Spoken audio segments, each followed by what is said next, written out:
Bismillahirrahmanirrahim. Assalamualaikum warahmatullahi wabarakatuh. Jumpa lagi bersama saya Roy Kurniawan.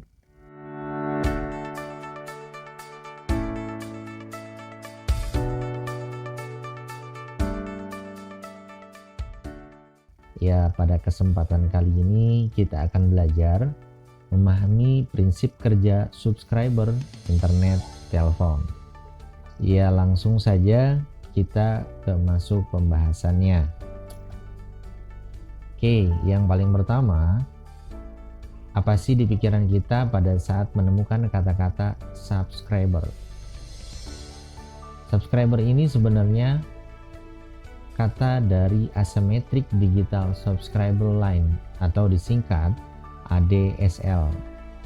Adalah salah satu bentuk dari teknologi digital subscriber. Ciri khas ADSL adalah sifatnya yang asimetrik, sehingga data yang ditransferkan dalam kecepatan yang berbeda dari satu sisi ke sisi yang lain. Untuk lebih jelasnya, kita sedikit ke sejarah. Sebelum dari ADSL, yaitu ada dial up. Dial up di sini adalah Telkom Net Instant, di mana dulu menggunakan dial up. Ini biasanya ada di komputer. Mungkin untuk Windows 7 masih ada, bahkan mungkin Windows 10 juga masih ada. Kemudian untuk dial up sendiri menggunakan sambungan kabel telepon sebagai jaringan penghubung dengan penyedia jasa internet.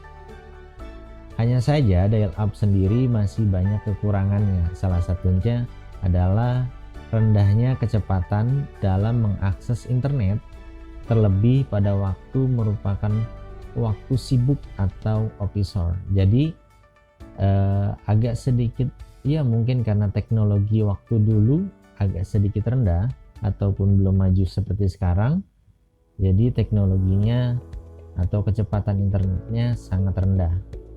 Jadi tidak bisa berbarengan atau bersamaan digunakan. Kemudian tidak bisa menggunakan telepon bila sedang melakukan koneksi internet. Jadi harus bergantian. Kalau dial up pada saat koneksi internet digunakan, maka telepon tidak bisa aktif. Dan pada saat telepon digunakan, maka koneksi internet juga tidak bisa aktif.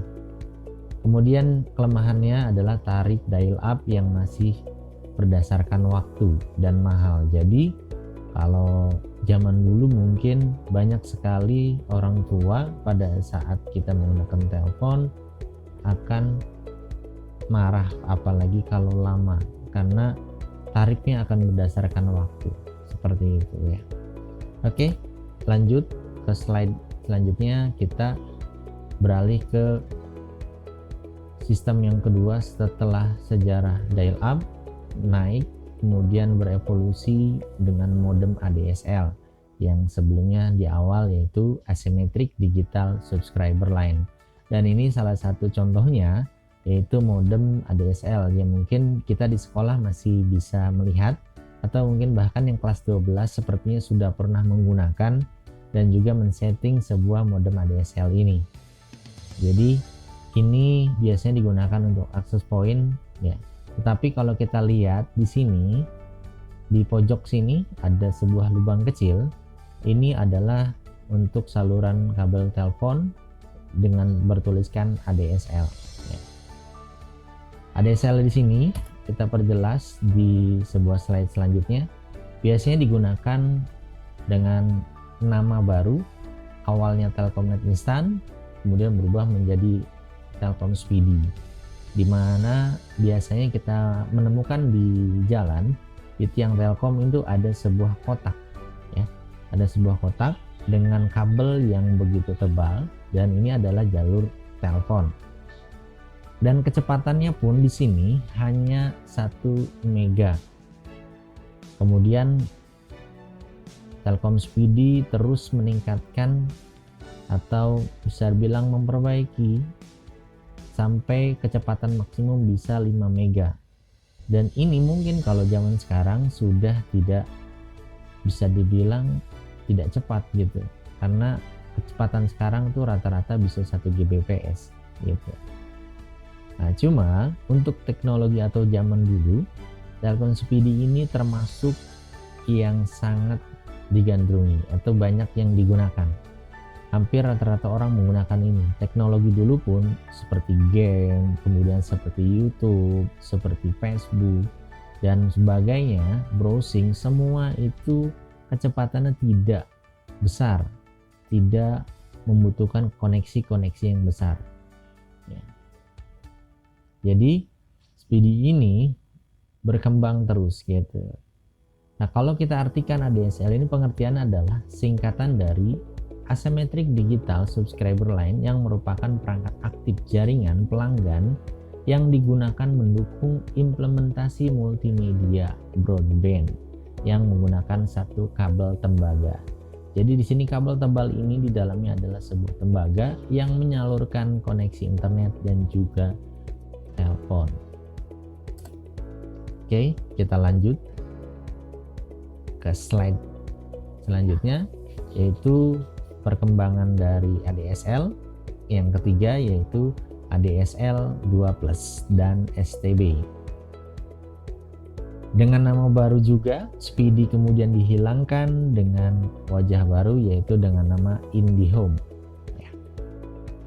Ada dua jenis untuk media penghantar datanya, yaitu menggunakan kabel tembaga dan juga serat optik. Walaupun namanya berganti, tetapi masih ada juga menggunakan kabel tembaga. Dikarenakan apa? Dikarenakan fiber optik sendiri masih belum menyeluruh pada saat waktu itu. Jadi hanya masih di kota-kota besar. Mungkin di jalan-jalan utama, untuk khususnya di daerah Cikarang pun masih ada untuk serat optik. Tapi pada saat ke desa atau ke jalan yang lebih kecil, fiber optik belum ada. Seperti itu. Nah, untuk IndiHome sendiri masih memanfaatkan kabel tembaga sebagai data transfer, maka di sisi pelanggan akan dipasangkan modem yang sudah mendukung teknologi ADSL 2+ dan juga STB. Jadi ini kalau menggunakan kabel telepon, kabel tembaga, maka akan dipasangkan dengan ADSL.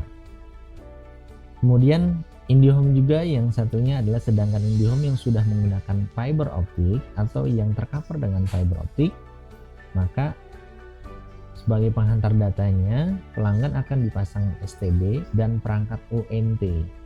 Nah, ONT ini adalah Optical Terminal Network sebagai pendukung layanan teknologi jaringan GPON, Gigabit Passive Optical Network, seperti itu ya. Nah, kalau kita lihat dari tiang Telkomnya itu ada perbedaan. Jadi kalau untuk Speedy dia menggunakan box yang kotak.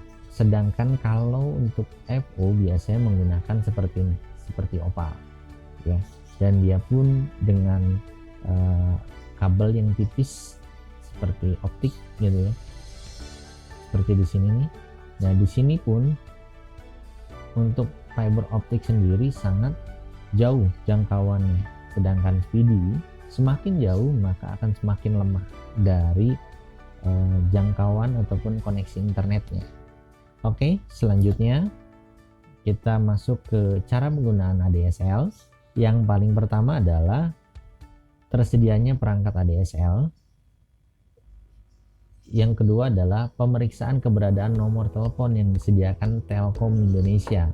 Jadi kita akan diperiksa untuk nomor telepon adakah yang kosong untuk diberikan kita. Kemudian cek antara gardu Telkom dengan lokasi tempat pemasangan. Jadi jarak ini sangat berpengaruh untuk koneksi internet menggunakan ADSL. Makanya pada saat dicek dari gardu, kemudian misalkan jarak kita 1 kilo, biasanya akan dibilang tidak tercover. Seperti itu. Jadi hanya yang dekat-dekat saja menggunakan kabel telepon atau tembaga. Sebenarnya ini pun sama dengan yang sekarang, yaitu fiber optik gitu. Cuman sekarang fiber optik bisa sampai jauh 5 kilo, 10 kilo, bahkan 25 kilo pun bisa gitu ya. Kemudian Setelah nomor telepon sudah terdaftar dan jarak juga sudah diperhitungkan, selanjutnya adalah pemasangan ADSL pada sambungan telepon. Kemudian setelah menyambungkan si telepon, maka dibutuhkan yang namanya splitter. Tujuannya untuk pembagi dan berfungsi menghilangkan gangguan untuk menggunakan internet dan berkomunikasi melalui telepon secara bersamaan.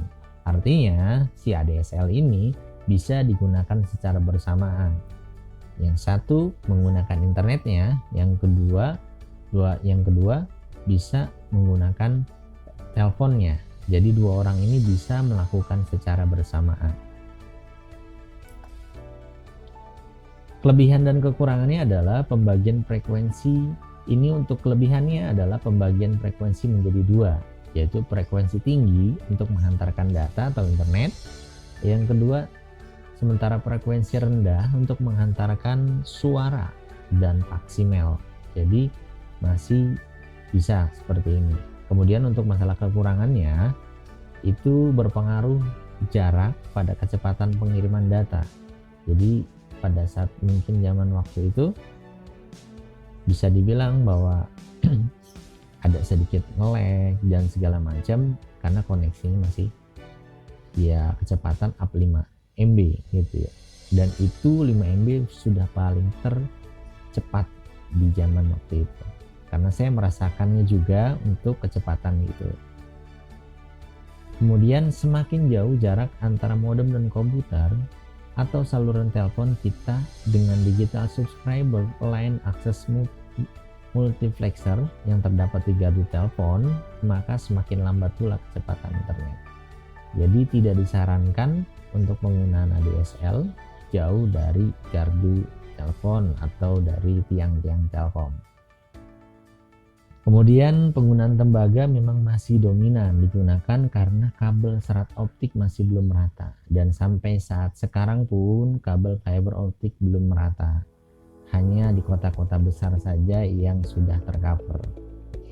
Mungkin nextnya mudah-mudahan seluruh ruas-ruas jalan khususnya besar dan juga kecil bisa tercover seluruhnya. Dikarenakan masa pandemi ini hampir seluruhnya orang membutuhkan koneksi internet murah dan juga cepat. Oke, sebagai penutup, ini ada sebuah pertanyaan khususnya untuk anak-anakku sekalian.